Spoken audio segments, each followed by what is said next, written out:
Good evening and welcome to Monday Night on Bad Dog Comedy TV, live on YouTube and Ayaka's Kitchen. Now, please give it up for your warm-up act, a toast. Hello! Hi! Hello, everybody! How are you doing? Okay, here's a joke, okay? The regular beginning, the opening act, right? I am opening act. I'm a toast. Okay, ready? Knock, knock. Who's there? A happy little mountain. A happy little mountain who? Lumpia.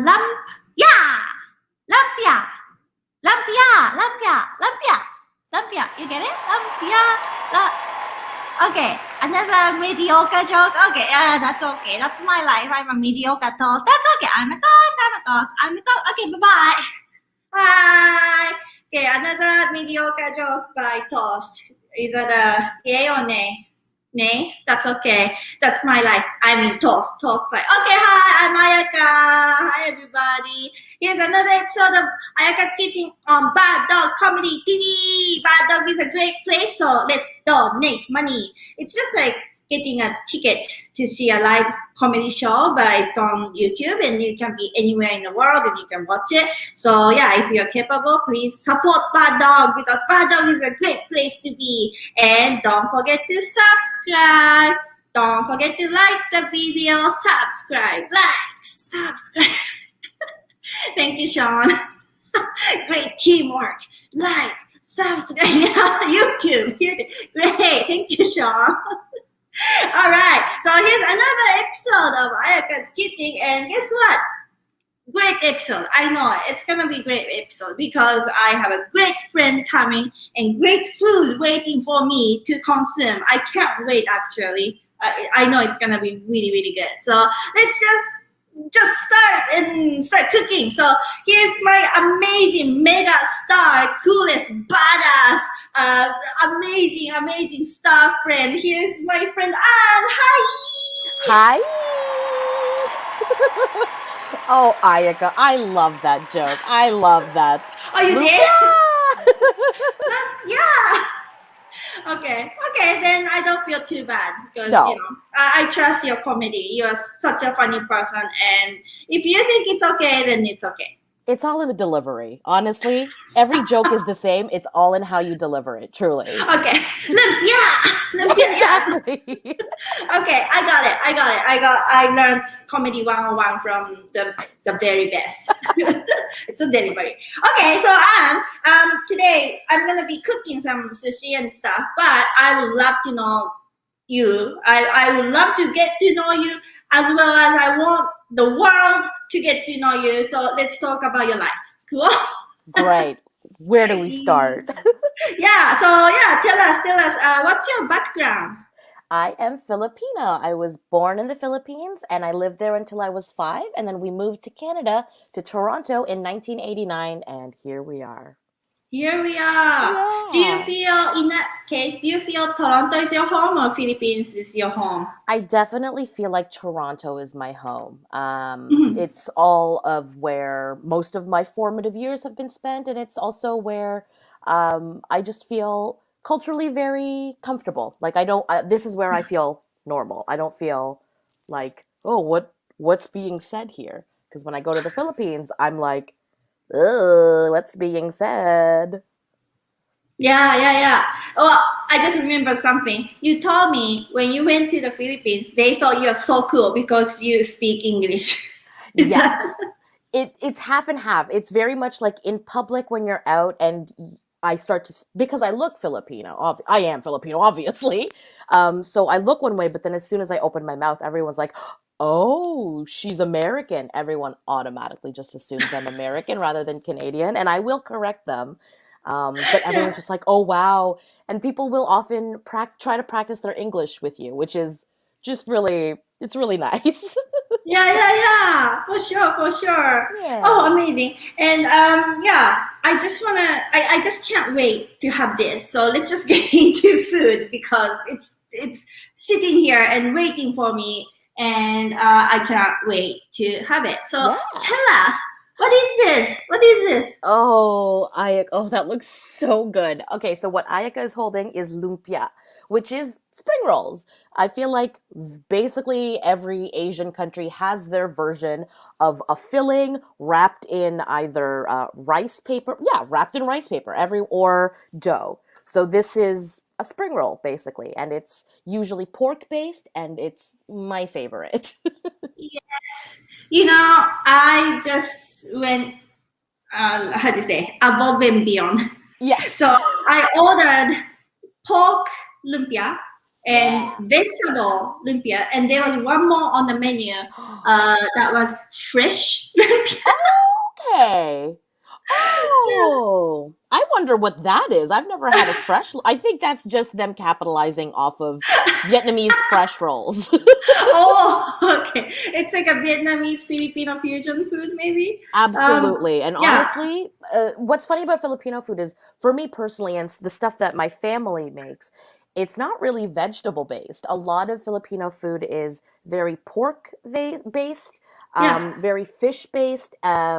And so to see a fresh roll, I'm like, I wonder what's in that. That makes it Filipino. Yeah, I wonder. But yeah, there are 3 different kinds, and I'm like, okay, I'm gonna just get everything. On top of, I also got adobo, and then there's like barbecue pork. I love Filipino food, and I just had to order a bunch of things for later for me to have it. But yeah, tell us. You already told us about like there's pork, there's fish, and lots of vegetables.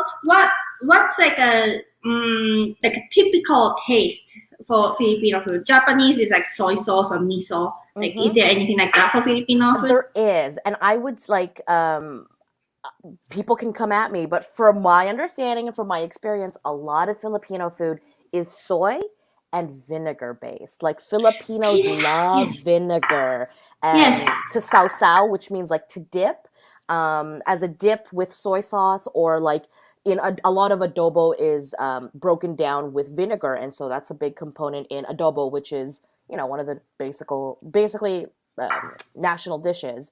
So I would say soy and vinegar are very, very Filipino.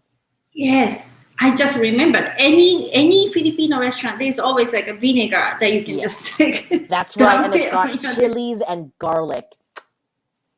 Yes, they always give me garlic rice.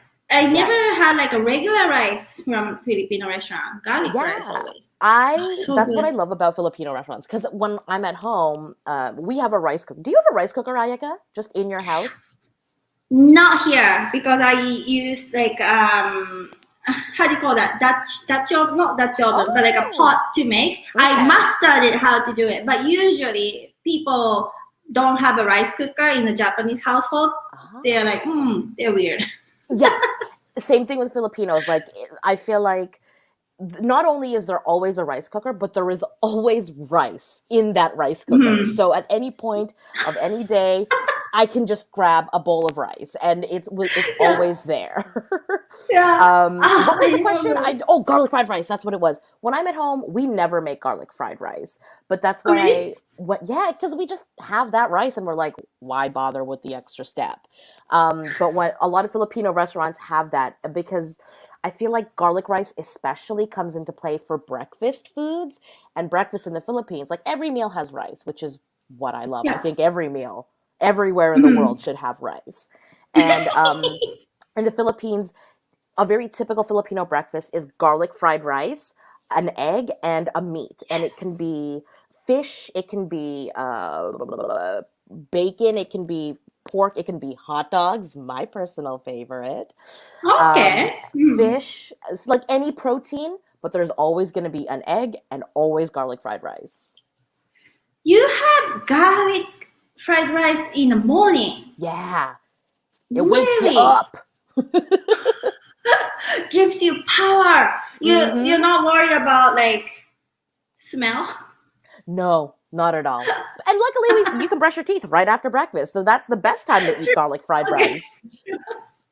Wow. Like typically in Japanese cuisine, we say like, oh, you shouldn't have garlic in the morning. But that's a huge difference. But huge difference. Yeah, we would have it anywhere and everywhere. Wow, that's good. Garlic is healthy, right? Like kills you bacteria? I guess. It kills bacteria. It's technically poisonous to humans. Did you know that? Garlic is technically poisonous to humans. Yeah. What? So like lots of things are dying inside, including my organs. Exactly. If you have too much, that's when that like have you ever had this has happened to me. I've just had too much garlic over the day for various dishes, and then my stomach will feel like someone is scratching from the inside, like it cramps. Has that ever happened to you? Just me? Okay. I don't. It happens with like spicy food and stuff, but I never really paid attention with garlic. But maybe it has happened that I did not know. There's scratch marks inside. Yeah, just the garlic fighting back. Garlic. Wow. So you mentioned chicken. You mentioned pork. You mentioned fish. Do you have beef? We do, but it's not as much as other countries, and I think it's because beef is this is speculation. This is pure me assuming things. But in the Philippines, we don't have we have, I feel like, not cows, we have oxen versus beef. Like, it is definitely part of the cuisine. I just think it's not as predominant as pork. I think pork is like the big number one meat in the Philippines. So there definitely is what's oxen? It's a big cow? It's a big cow that's used to work the rice fields, basically. So the cows that we do have are put into labor, and that meat is typically not tender. So those cows are working hard every day. So which is why we don't necessarily eat that, because that's when the meat becomes very tough. Yes. Yeah. Oh, wow. Okay. So meat is, beef is more like your coworker. Yeah. Than a food. Okay. You work but there's definitely beef. Like, now that I'm thinking about it, there's like beef, like, I guess, pork. I think pork is king. Pork is king. Pork is king. Do you eat other meat like goat or lamb or any of those? I don't. And I think maybe goat is in there too, but definitely not, it's not a main meat, I would say. Same thing with like lamb. Yeah. Wow, cool. And then, when you traveled around, what was like, if I go to the Philippines, what should I do? What should I see? Where should I go? Well, I feel like if you go to Philippines, you got to go with someone that's from there. And I think that the best type of travel is when you go with someone who's very familiar, because I think the Philippines is an incredible country that has a lot of wonderful places to visit, a lot of touristy places like Cebu and Palawan Islands, like, and that's full of tourists, which is great, and it's beautiful beaches. But then also, it's not necessarily like the Filipino experience. My family, when I went went in 2018, they live in the mountains, like, and I literally mean they live a few kilometers away from the giant volcano that is constantly wanting to erupt. So it's very treacherous. But like the Mayon volcano, they live very close to that. But it's very rural, and it's so nice, but it's very hard to access. So I think a lot of the Philippines is still very hard to access.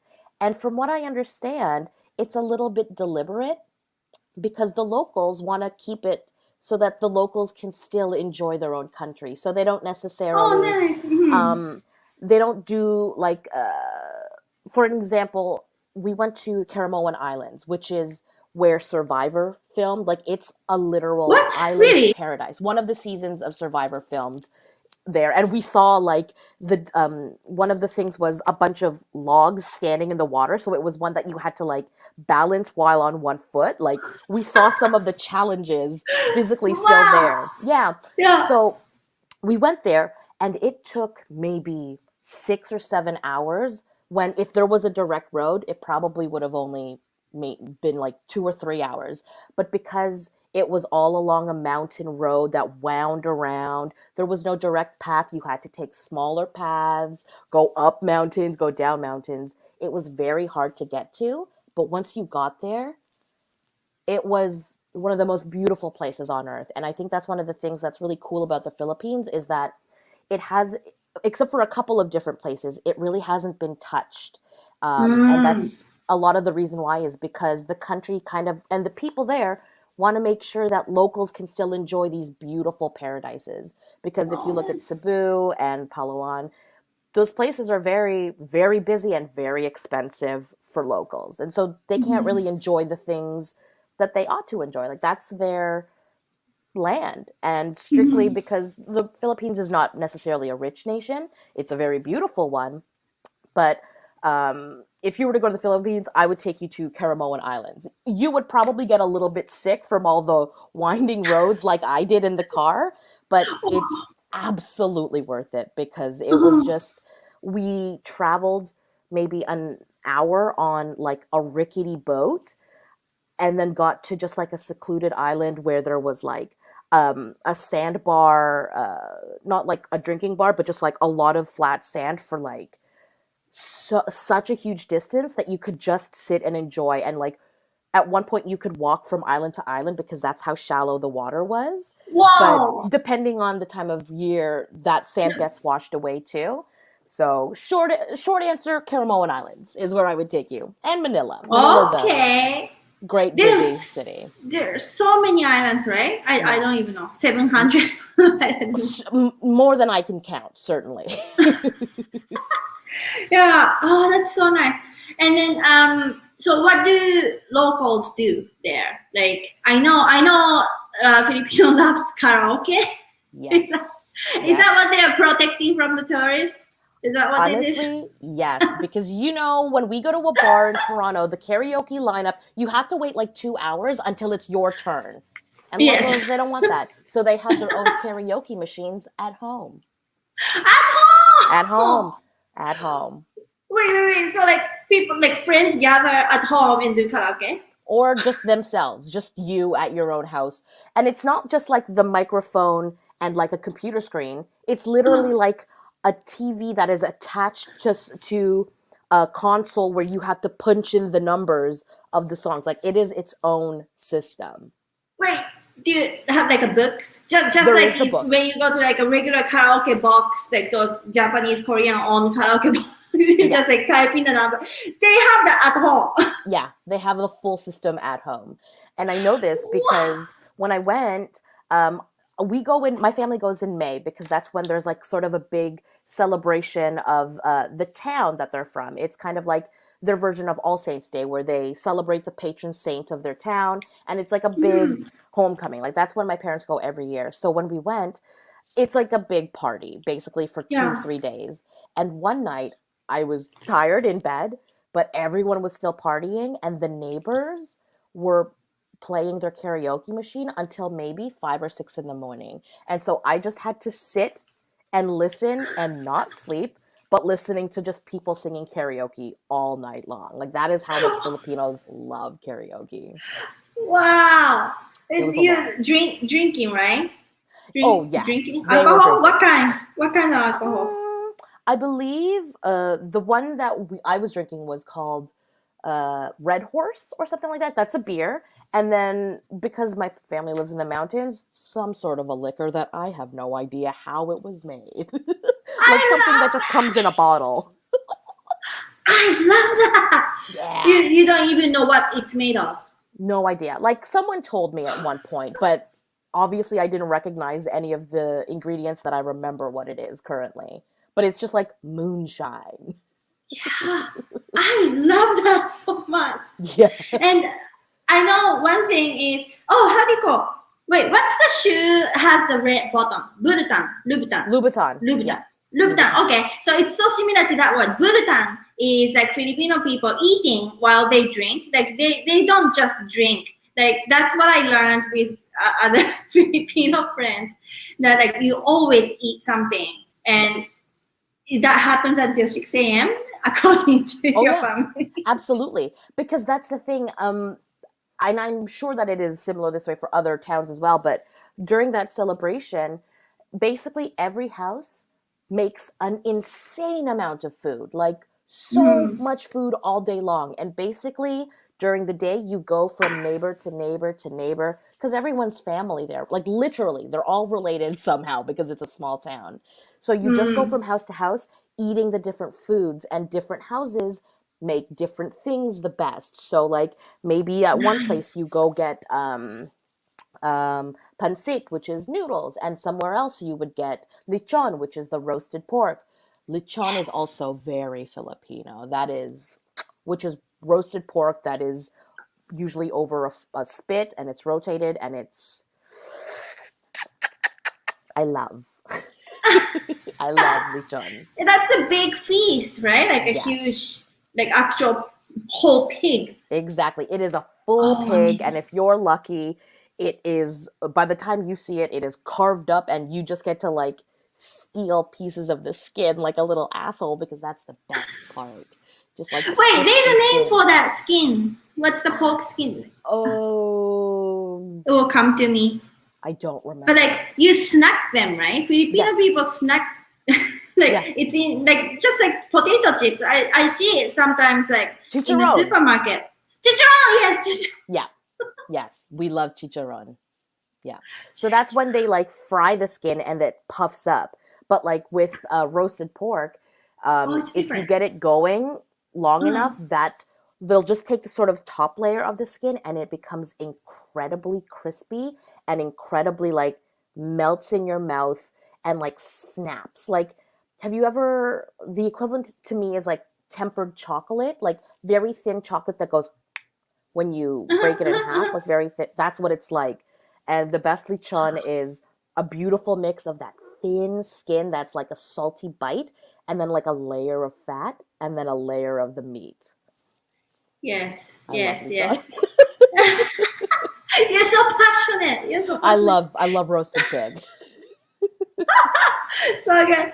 So you're saying like your family go there in May because of the ceremony, the festival. That Yeah, is that exactly. Catholic? Is that like Christian Yes, it is. celebration? Yeah, so Philippines is predominantly Catholic, but there is also a large Muslim population as well as Yes, other yes. religions. But where my family is from, it's all Catholic. I've forgotten who the patron saint that they honor and celebrate that day is. I should know, but I don't. But they do honor a saint, and in fact, they do a procession around the town, and it ends up in the river that's nearby the town, and like people go on like their journey. They start at one end of the town and go and end up in the water. So they're literally walking through a very shallow river for, I'd say, like 20 minutes or so as part of this procession that happens during this festival. Wow, what a dedication. Yes. That's- I mean, listen, Filipinos love showing off how much they love God. Which I think in some culture that's really helpful for people, especially like you don't have resources or Yes. stuff like I that. completely agree. I think a lot of countries that have very strong religious sort of bases are often ones that come that where it's been a difficult life, and you kind of need a different reason to help make it easier for yourself to understand why hardships can happen. And so that, I think, is one of the important parts of religion, because people need an explanation and they need sort of something to help guide them out of the darkness as well. So, and Filipinos are very much that. It is not easy to live in the Philippines. Even still nowadays, you feel that? Oh yeah, especially with the current president, who is a lunatic. So politically, it's not great right now, and of course cannot ignore ever COVID and that impact.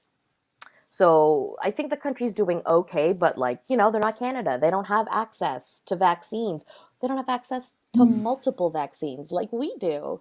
So it's a very hard to make a living, which is why many Filipinos immigrate to other places. And in fact, one of the major sources of the Filipino economy is from family members outside of the country sending money back that is a very big part of Filipino culture. Yes, I hear that very often.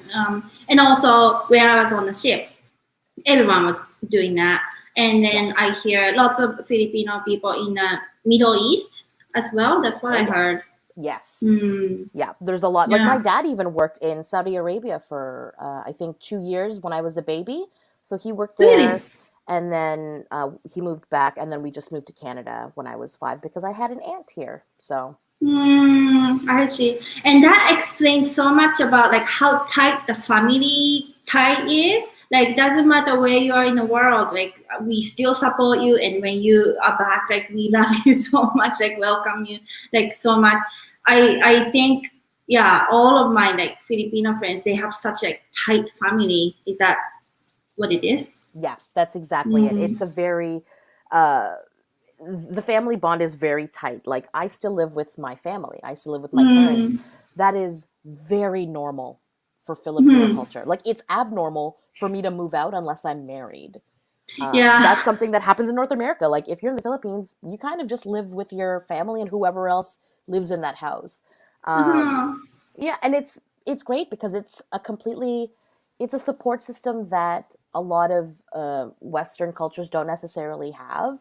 And I think it really, like, it's helped me during this fucking pandemic. I've had company. I haven't had to be in an apartment alone, isolated.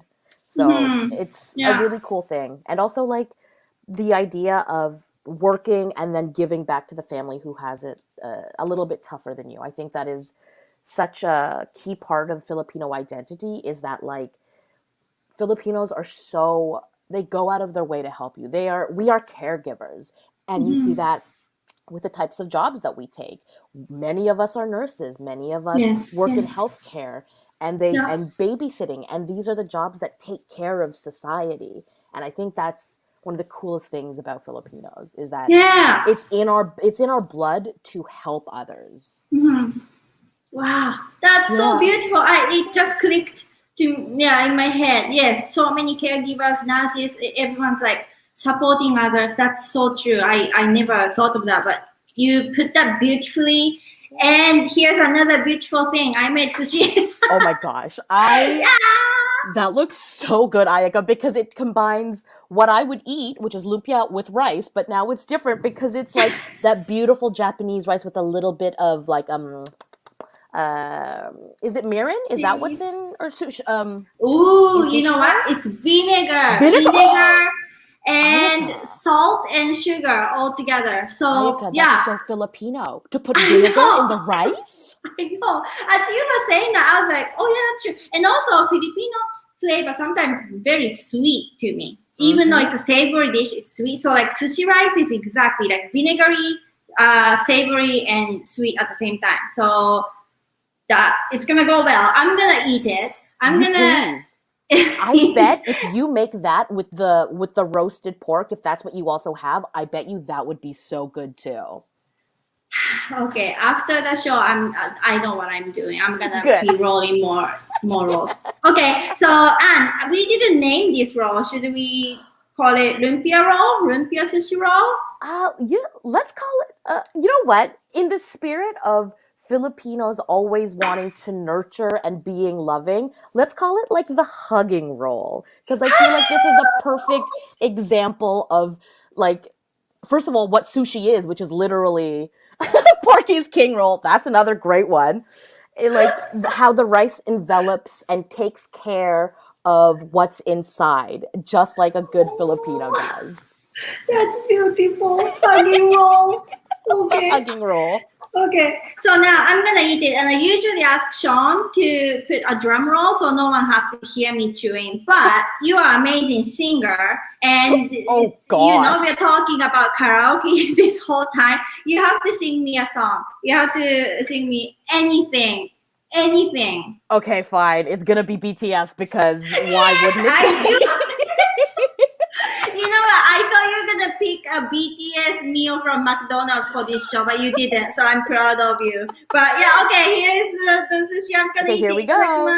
I want to know if this is smooth like butter, like a criminal undercover. Gon' Pop like trouble, breaking into your heart like that. Ooh, cool shade stunner, yeah. Owe it all to my mother. Hot like summer, yeah, I'm making you sweat like that. Break it down. Ooh, when I look in the mirror, I'll melt your heart into two. I got the superstar glow, so ooh. Sidestep right left to my beat. I like the moon rock with me, baby. Know that I got that heat. Let me show you 'cause talk is cheap. Sidestep right left to my beat. Get it, let it roll. Oh my god, roll. You're eating a roll because you rolled sushi. How This is perfect. delicious. Delicious. I bet it's so good with the crunch of the lumpia shell and then like the soft rice, but then the crunch and then like the pork. Mmm. There should be more hugging rolls. Hugging roll. I focus on dancing too much. I didn't chew. It happens. It happens when BTS is on. We just want to dance. It was beautiful. Well, this is perfect. This is exactly vinegar, savory, sweet together with lumpia. This is not Japanese food. This is Filipino sushi. This is Filipino food. It absolutely is. But that's what I love about Asian cuisine. There is so much overlap in everything. Like there is absolutely a Filipino version of sushi somewhere. I don't know what it is. It's probably lumpia, to be honest. It's probably that. And I love that amount of movement within the Asian continent. I think it's awesome. Rice is power. Rice is power. No rice is power, rice, pork is king. No. You got it. Sean's got it. Yay. Okay, so it was a delicious, successful episode of Ayaka's Kitchen with Pornel. And here's the donation link again. Let's support Bad Dog. Bad Dog Comedy TV, Bad Dog Comedy Theater. It's an amazing place to be. So don't forget to subscribe. Don't forget to like the video. And thank you, Seann. Sean's doing all the tech stuff. And thank you, Coko. Thank you, audience. Everyone's watching. And hope you're jealous because this is really good. I'm jealous. Yeah. Okay. Thank you so much. I know some phrases in Filipino. Tagalog. So I'm going to say it. One is, now I'm forgetting. One is, salamat, salamat. Thank you, salamat. And another one I know is, this is my first time saying to someone else, mahal kita, mahal kita. I love you. As well. Mahal kita. Okay. Bye. Mahal kita. Bye.